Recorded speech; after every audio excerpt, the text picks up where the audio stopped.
이사야 6장 1절로 5절까지 말씀 우리 같이 한 목소리로 읽겠습니다. 6장 1절 같이 읽습니다. 1절입니다.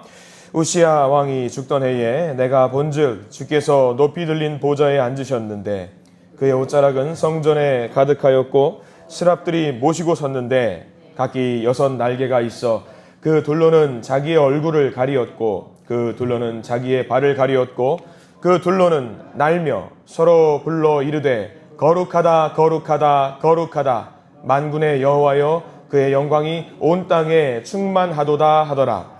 이같이 화답하는 자의 소리로 말미암아 문지방의 터가 요동하며 성전의 연기가 충만한지라. 그때에 내가 말하되 화로다 나여 망하게 되었도다. 나는 입술이 부정한 사람이요 나는 입술이 부정한 백성 중에 거주하면서 만군의 여호와이신 왕을 배웠음이로다 하였더라. 아멘. 우리 함께 이 시간 함께 고백하면서 오늘 예배를 시작하길 소망합니다. 하나님의 은혜가 지금 저에게 임하기를 기도합니다. 옆 사람 축복하면서 하나님의 은혜가 지금 여러분에게 임하기를 기도합니다. 아멘. 감사합니다. 인사하면서 내일도 더 많은 분들에게 축복할 수 있는 예배의 시간이 되기를 소망합니다. 오늘 말씀 주제는요, 다시 예배로입니다. 큰 주제는 우리가 여호와께로 돌아가자인데 첫 번째 시간 다시 예배로라는 말씀으로 은혜를 나누기를 소망합니다. 오늘은 예배입니다. 예배. 2026년을 시작하면서 뉴스라든가 여러 정보 매체를 보면서 나라가 굉장히 암울한 상황들이 많이 펼쳐지고 있는 것을 보게 됩니다. 정치적으로, 경제적으로, 문화적으로, 사회적으로 나아져야 되는데 실질적으로 느껴지는 것은 나아지지 못하는 우리의 모습들을 보면서 우리가 정말 기도해야 될 때가 아닌가 생각을 합니다. 이런 상황이 우리에게만 펼쳐졌던 것은 아닙니다. 오늘 우리가 읽었던 이사야 6장의 말씀, 역사적인 상황도 굉장히 좋지 않았어요. 역사적으로 만만치 않은 상황이었습니다. 여러분들 성경 말씀 보시면 아시겠지만 1절 말씀 이렇게 시작하지요. 우시야 왕이 죽던 해라는 말씀으로 말씀이 시작을 합니다. 이 말이 무슨 말일까? 우시야 왕은요, 남유다 왕국의 굉장히 훌륭했던 왕 중에 한 명입니다. 쓰러져가는 남유다 왕국을요, 이렇게 세웠던 위대한 왕이고 하나님께 많은 칭찬을 받았던 대단한 왕입니다. 정치, 경제, 사회, 문화 모든 것을 잘 했습니다. 전쟁도 많이 했습니다. 많이 이겼습니다. 그리고 우시야 왕 때 다윗 왕과 솔로몬 왕에 필적할 만큼의 영토를 또 회복했던 강력한 권력을 갖게 되었던 왕입니다. 근데 우시야 왕이 말년에 실수를 했습니다. 그래서 결국은 죽게 되지요. 정치, 경제, 사회, 문화 모든 것을 잘했던 왕이 죽음을 맞이했을 때에, 권력을 정말 잡고 있었던 왕이 죽음을 맞이했을 때에 그 나라가 어떻게 되었을까? 어수선하게 됩니다. 위기가 찾아옵니다. 내부적으로도 문제가 있었지만 외부적으로도 굉장히 강력한 나라들이 만들어지면서 나라가 위기에 빠지게 됩니다. 남유다 왕국을 보면은요, 이 상황이 풍전등화처럼 언제 꺼질지 모르는 그런 위기의 상황에 처하게 됩니다. 이때 활동했던 선지자 이사야가 너무 걱정이 됩니다. 어떻게 하면 좋을까? 이 나라 하나님 지켜주셔야 되는데 어떻게 하면 좋을까? 우리의 상황과 빗대보십시오. 우리 교회 하나님이 지켜주셔야 하는데 어떻게 하면 좋을까? 여러분들은 무엇을 하시겠습니까? 이 위기의 때에, 암울한 때에, 내가 어찌할 바를 모를 때에 여러분들은 무엇을 하시겠습니까? 이때에 이사야가 선택했던 것이 있습니다. 1절 말씀 다시 한번 읽어보길 원합니다. 이사야가 무엇을 했는지 6장 1절 말씀 읽겠습니다. 시작. 우시야 왕이 죽던 해에 내가 본즉 주께서 높이 들린 보좌에 앉으셨는데 그의 옷자락은 성전에 가득하였고. 이사야 선지자가 지금 어디 있습니까? 성전에 있습니다. 성전에 왜 있을까요? 성전에 놀러 갔을까요? 아니요. 성전에는 뭐 하는 곳이냐면 예배 드리는 곳입니다. 이 위기의 때에 다른 것을 하지 않고 다른 국가 어떤 권력자들을 만나서 이 나라를 이렇게 이끌어 주십시오라고 부탁했던 것도 아닙니다. 이사야 선지자, 그때 당시 나라를 이끌었던 기도하는 사람, 말씀을 전하는 사람, 그 사람이 다른 것 어떤 것도 하는 것이 아니라 성전에 가서 하나님께 예배를 드렸다라는 사실이 우리에게 중요한 말씀으로 와닿는 것입니다. 여러분들 이사야 선지자가 했던 것을 기억하십시오. 이 나라를 살릴 수 있는 길, 이 교회를 살릴 수 있는 길, 우리 가정을 살리고 우리 개인을 살릴 수 있는 길은 다른 어디에도 있지 않습니다. 어디에 있냐면요, 예배에 있습니다. 예배에 있습니다. 이사야 선지자가 경험했던 것이 오늘 성경 말씀에 기록이 되어 있는 겁니다. 우리가 1절 말씀을 읽었는데요, 그 예배를 드릴 때 이사야 선지자가 무엇을 경험했는지를 잘 보셔야 됩니다.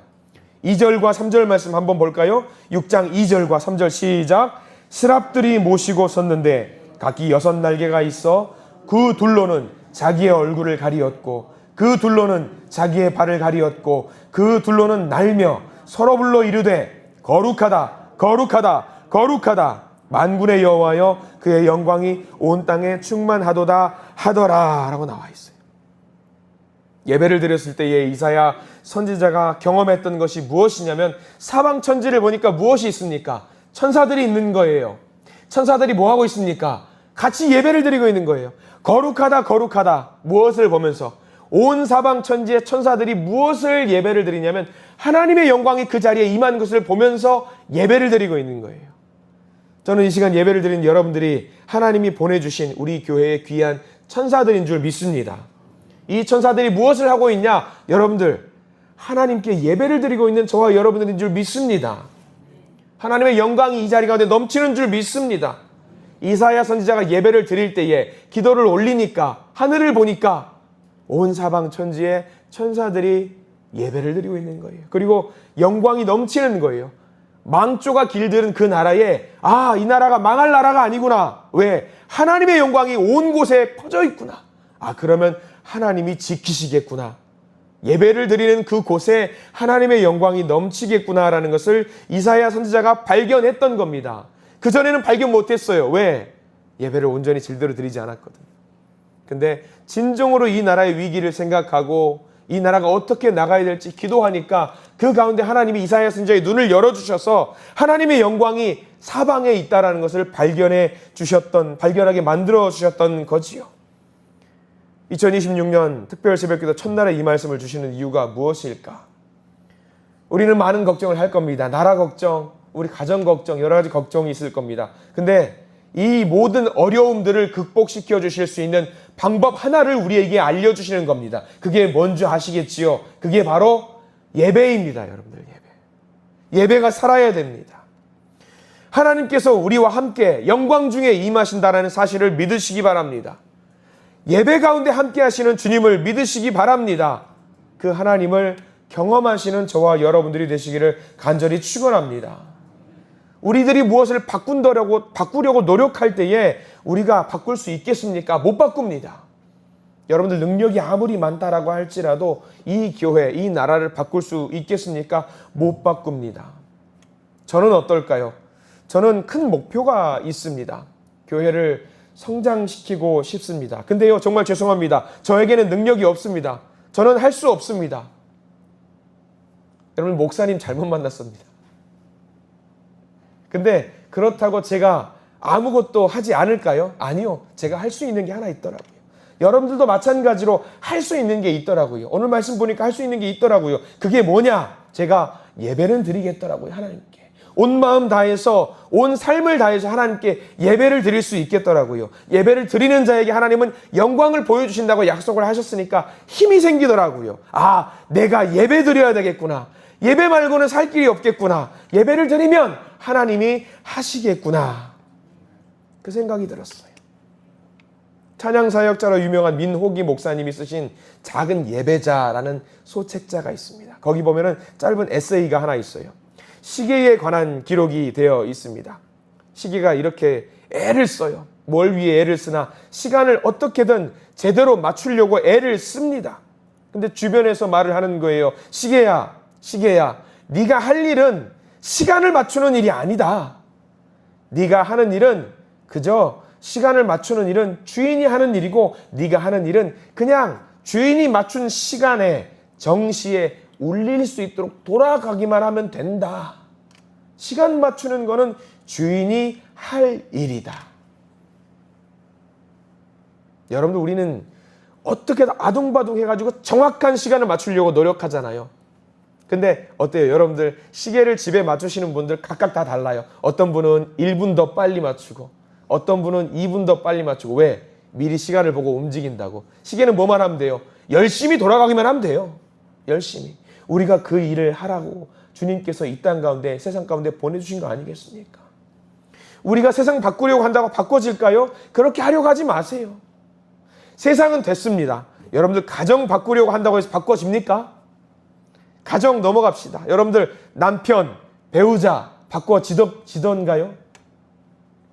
평생을 두고 벗은 양말 제발 세탁기에 넣어 들어가면은 기어코 세탁기에 안 벗어놓고 문자락에 그냥 던져놓는 분들 많이 계시잖아요. 사용한 수건, 젖은 수건 제발 좀 세탁기에 집어넣으라고 하면은 세탁기에 안 넣어놓고 꼭 그냥 이상한 데다 걸어두는 분들 계시잖아요. 저는 잘 넣습니다, 여러분들. 저는 잘 넣어요. 여러분들 세탁기 됐고요. 한 사람의 영혼 바꾸는 일, 그거 우리의 힘과 지혜로 됩니까? 안 돼요. 어제 우리 교회 성도님 몇 분과 함께 교제를 나누는 저녁 식사를 좀 가졌습니다. 그래서 한 분과 잠깐 대화를 나눌 일이 있었는데 남편을 교회로 이끌기 위해서 부단히 노력을 애쓰셨던 권사님이십니다. 근데 그 권사님도 아마 속으로는 그렇게 고백할 겁니다. 그거 한 영혼 구원하기 위해서 내가 아둥바둥 힘쓴다고 될 일이더냐? 아마 안 된다고 말씀하셨을 겁니다. 그거 누가 하는 거냐면요, 하나님이 하시는 거예요. 내가 하려고 하면 안 됩니다. 내 힘으로 하려고 하면 안 됩니다. 그렇다고 나는 아무것도 하지 말아야 돼요? 아니죠. 나는 뭘 해야 돼요? 내가 있는 자리에서, 교회 예배당 그 자리에서, 내 삶의 자리에서, 가정에서 주신 사명 최선을 다하면서 예배의 자리를 굳건하게 지키면 그 나머지 일들은 누가 하시냐면요, 하나님이 하신다라는 거예요. 성경의 인물들 한번 보십시오. 아브라함은요, 노년의 아들을 얻었습니다. 왜? 하나님께 약속을 받았거든요. 아브라함이 했던 게 뭔지 아세요? 부단히도 하나님께 예배를 드렸습니다. 쉬지 않고 예배를 드렸습니다. 나머지는 하나님께 맡겼습니다. 다윗 보세요. 절망 중에 쫓기는 신세, 쉬지 않고 도망갔던 사람. 그러나 그 와중에 그는 잊지 않고 놓치지 않고 붙잡고 있었던 것이 있었습니다. 뭐냐면 예배입니다. 예배를 붙잡고 있었어요. 예배에 목숨 걸고 있었습니다. 아무리 어려운 상황에 처한다라고 할지라도 하나님은요, 예배 드리는 그런 사람을요 결코 버리지 아니하시고 상황을 역전시켜 주신다라는 사실을 믿으시기 바랍니다. 그래서 우리가 하나님께 예배 드리는 겁니다. 2026년 특별 새벽기도 시작하면서 예배를 제일 먼저 제목으로 잡은 이유, 여호와께 돌아가는 제일 먼저의 과제가 예배이기 때문입니다. 여러분들, 예배가 살아야지 우리 인생이 살아납니다. 예배가 살아야지 우리 가정이 살아납니다. 예배가 살아야지 우리 교회도 살아나고요, 이 나라와 민족이 살아날 수 있습니다. 그렇기 때문에 여러분들, 우리가 드리는 이 예배를 소홀하게 여기지 마시기 바랍니다. 분당 우리 교회에 여러분들 유명한 목사님, 이찬수 목사님이라는 한 분이 계십니다. 그분이 서울 사랑의 교회 중등부 전도사로 사역을 하실 때의 이야기가 있습니다. 그 목사님께서 중등부 학생들만 데리고 예배를 드리니까 그 학생들이 너무나도 불쌍해 보이더라는 거예요. 강남 8학군에 있는 아이들인데 유치원 때부터 초등학교, 중학교, 고등학교 죽어라 공부만 한다라는 거예요. 그런데 그 학생들 감당을 못해서 때로는 간혹 가다가 스트레스를 받아서 자살을 한다라는 겁니다. 본인도 말로만 들었지 실제로 사역을 하면서 교회에서 그런 일들이 있어요. 신앙생활 하는 그 아이들에게 있습니다. 어느 날 밤 이찬수 목사님이 잠을 청하는데 전화가 왔습니다. 목사님, 우리 아이가 목숨을 끊었습니다. 성적이 이번에 잘 나오지 않았다고 유서를 쓰고 죽었습니다. 중학교 2학년 아이가. 어쩌다 생긴 일이겠거니 했습니다. 그런데 며칠 뒤에 또 밤에 전화가 오는 겁니다. 목사님, 이번에 저희 딸이 학업 스트레스로 자살을 했습니다. 이찬수 목사님이 고백을 하시는 겁니다. 아이들을 살려야겠다. 정말 살려야겠다. 여러분들 어떻게 살리시겠습니까? 교회에서 체육대회 하고 소풍 가고 아이들과 PC방 가고 간식 먹고 놀아주면 아이들이 변화된답니까? 아이들과 시간 놀아주고 히덕거리면 그 아이들이 회복이 됩니까? 절대로 안 됩니다. 어떻게 살려요? 교회에서 뭘 해야 돼요? 목사님이 그때 깨달으셨다라는 거예요. 예배뿐이구나. 그래서 그 순간부터 목사님이 다른 프로그램 일절 안 하고 오로지 목숨을 걸고 예배에 집중했답니다. 찬양하고 기도하고 말씀 보고 목숨을 걸고 이 예배 1시간에 아이를 변화시켜야 되겠다. 그렇지 못하면 어떻게 된다? 이 아이들이 죽는다. 정말로 죽는다. 오로지 예배. 그렇게 목숨 걸고 예배 그 1시간에 모든 것을 녹여서 말씀 준비하고 찬양하고 기도를 준비하는데 아이들이 변하더래요. 표정이 밝아지고 웃음기가 머금어지고 주님을 사랑한다고 고백하고 변하더랍니다. 그러면서 그 공동체가 아름답게 세워지더라는 거예요. 그 제사 목사님이 알았답니다. 아, 정답이 있구나. 살리는 것은 예배구나. 예배구나. 예배구나. 어떤 성도님들이 물어보십니다. 목사님, 교회 부흥하게 만드는 일인데, 어려운 일인데 감당하실 수 있겠어요? 제게 물어봅니다. 제가 그분에게 뭐라고 말씀드린 줄 아세요? 그걸 왜 제게 물어보세요? 그걸 왜 제게 물어보세요? 제가 어떻게 합니까? 하나님이 허락하지 않으시면 제가 못하는 건데 그걸 왜 제게 물어보세요? 물론 부드럽게 말씀드렸습니다. 화내실까 봐. 저는요, 여러분들 2026년 여러분들 간절히 부탁드립니다. 목숨 걸고 예배를 드리시기 부탁드립니다. 목숨 걸고 예배를 드리는 성도를 만들고 싶어요. 제가 그렇게 대답했어요. 목숨 걸고 예배 드리고 싶어요. 저와 같이 목숨 걸고 예배를 드려 주십시오. 여러분들 교회는 어떤 곳입니까? 예배 드리는 곳입니다. 자, 이찬수 목사님 이야기 좀만 더 할게요. 이찬수 목사님 유명한 목사님이에요. 이 시대를 이끌어가는 목사님 중에 한 분이시죠. 분당 우리 교회 예배당이 없어요. 교회가 없어요. 여러분들. 송림고등학교 체육관을 빌려서 예배를 드립니다. 체육관이다 보니까 여름에는 더워요. 겨울에는 추워요. 불편하죠. 주중에 프로그램이 할 수 있을까 없을까요? 못해요. 학교 시스템이 돌아가야 되니까 체육관 못 씁니다. 주일에만 쓰는 거예요. 목사님이 감사하대요. 왜? 예배만 드릴 수 있으니까. 예배에만 집중할 수 있으니까. 다른 가타부타 신경 안 써도 되니까. 오로지 목숨을 걸고 예배만 집중할 수 있으니까 그게 너무 감사하대요. 그래서 부교육자들과 함께 모여서 매일 주마다 회의를 하면서 우리가 하나님 앞에 어떻게 하면 이 목숨 걸고 예배를 드릴 수 있을까 만든대요. 예배. 그러니까 그 교회가 성장을 경험하고 복을 경험하더랍니다. 여러분들 우리 한신교회 어떻게 하면 이 교회 하나님 보시기에 칭찬받는 교회 될 수 있을까요? 저는 정답이 하나 있다고 봅니다. 예배입니다. 하나님과 예배가 회복되면은요, 온전히 모든 것이 아름답게 만들어져요.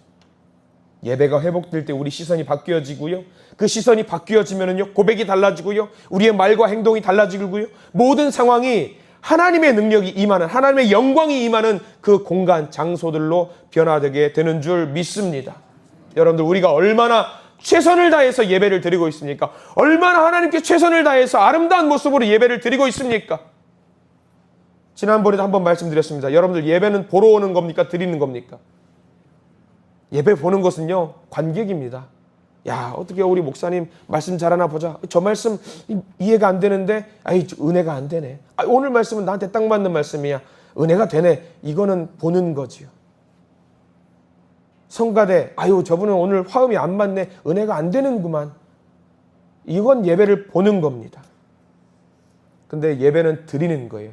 드린다라는 것은 하나님께 올려드리는 거거든요. 뭘 드려요? 헌금이요? 아니요. 매일매일 내가 하나님과 동행하면서 누렸던 그 은혜와 감격과 감사를 예배 시간에 가지고 와서 하나님 감사합니다 올려드리는 것이 예배를 드리는 겁니다. 그게 예배를 보러 온 사람과 드리러 온 사람의 차이지요. 여러분들 예배를 드리시기 바랍니다. 그 감격과 감사가 매일매일 넘치면은요, 예배 시간이 기다려지는 거예요. 예배 시간 여러분들 사랑하는 연인들과 데이트를 할 때 기다려집니다. 연인을 만나는 시간이 기다려지지요. 내가 이런 일이 있었어, 저런 일이 있었어. 내가 얼마나 기뻤는지 몰라, 슬펐는지 몰라. 예배도 마찬가지예요. 내가 삶 속에서 은혜가 있으면은요, 매 예배 시간이 기다려져요. 하나님 저 이런 일이 있었어요. 하나님 저런 일이 있었어요. 하나님 저 기뻐해 주세요. 축하해 주세요. 예배 시간은 그런 시간이 되어야 됩니다. 올 한 해 우리의 삶 속에 하나님의 놀라운 역사가 일어나기를 원하십니까? 정말 원하십니까? 그럼 예배를 회복시키시기를 간절히 축원합니다. 여호와께 돌아가자. 그 제목을 이루기 위한 첫 번째 관문, 우리의 예배를 온전히 하나님께 드리시는 저와 여러분들 되시기를 간절히 축원합니다. 기도하겠습니다.